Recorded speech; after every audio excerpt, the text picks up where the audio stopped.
guys, it's me again, Gracie. I do video tutorials, unboxing videos, and of course, my personal vlog. So, before we proceed, pasok muna natin ang intro.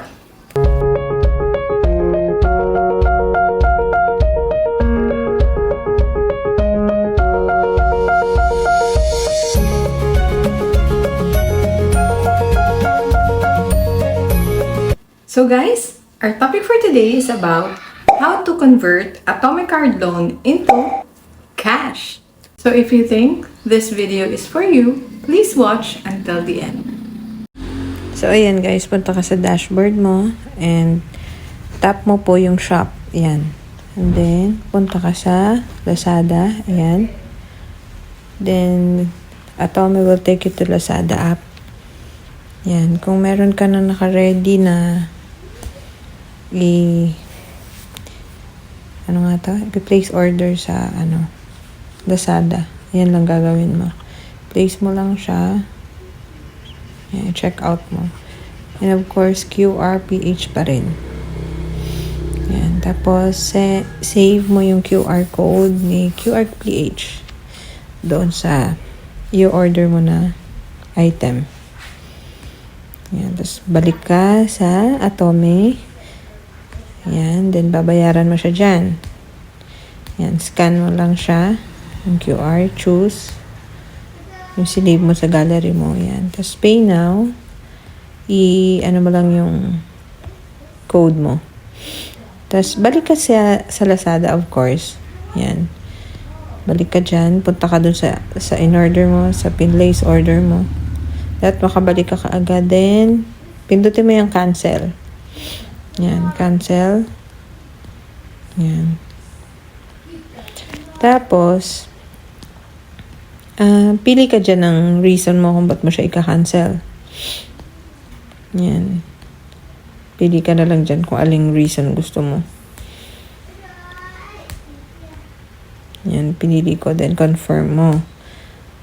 Yan. Tapos, piliin mo dyan, refund to Lazada wallet. Yan, tapos confirm mo. Yan, confirm. Then, proceed to cancel. Yan. Piliin mo lang yan, pangalawa. Then, confirm ulit.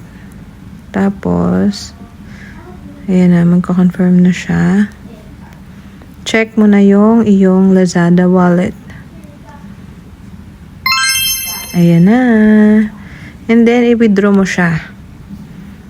Yan. Refund. Yung refunds yung nakalagay sa baba.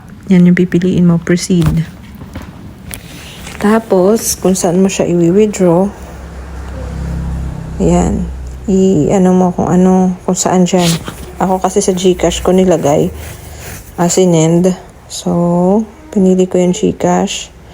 Tapos, account holder's name, yung account name ng may-ari ng GCash na sisendan mo or ng bank. Ayan. Tapos, account number. Then, proceed, confirm. Continue mo. Piliin mo ulit yan. Tapos, continue. Ayan. Tapos, pili ka dyan kung saan mo gusto mag-verify sila. Ayan. Tap mo lang yung number mo. Then, ayan, continue.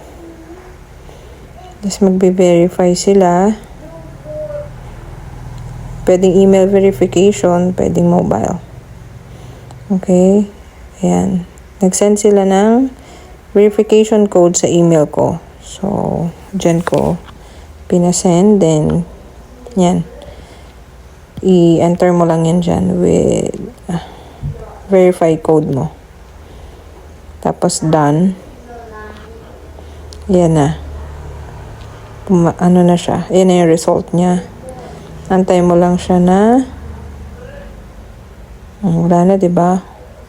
So, i-check mo na siya kung ayan, may confirmation na si GCash na na-receive mo yung funds, yung pera. Check natin para sure. Okay. Ayan siya. Pumasok na. So, that's it. Ganun lang natin ma-encash. Ayan. Ayan. And we're done. Withdraw mo na So yan. yun guys, I hope nasundan nyo po yung step by step kung paano natin i-convert yung Atomic Card Loan natin into cash. Kung sa tingin mo, mas kailangan mo ng cash kaysa sa online, mag-purchase online, ito yung way sa tingin ko para ma-convert natin yung card loan natin kay Atome into cash. If kung hindi mo naman kailangan, edi online purchase, mas okay na nga yung online purchase. So, hindi ko alam kung paano pa yung ibang way para ma-convert siya into cash. Kasi baka may magtanong, may iba pa bang way para ma-convert into cash yung ating Atomic Card Loan? Ito lang kasi yung nagawa ko. Ito lang yung na-experience kong gawin. So, ito lang yung may share ko. Ayoko naman na mag-share ng hindi ko pa nagagawa, di ba? Mas okay yung talagang nagawa ko na. And guys, disclaimer lang po, hindi po ako nag-work kay Atome, hindi din nila ako paid, hindi rin ako kay Lazada. Kung meron po kayong mga katanungan na hindi nyo nakita sa video na ito, please don't hesitate to comment down below and I'll do my best to answer everything as long as it's related to our topic. Okay? So, sana po nakatulong po ang video na ito sa inyo muli. Thank you po galing sa inyong lingkod. Guys, please follow all my social media pages. And kung hindi ka pa nakasubscribe sa aking channel, please do like and subscribe to my channel. Hit mo na rin ang notification bell nang sa ganun maging updated ka sa aking mga upcoming videos. Thank you so much for watching and thank you so much for your time, guys. God bless us all. Bye!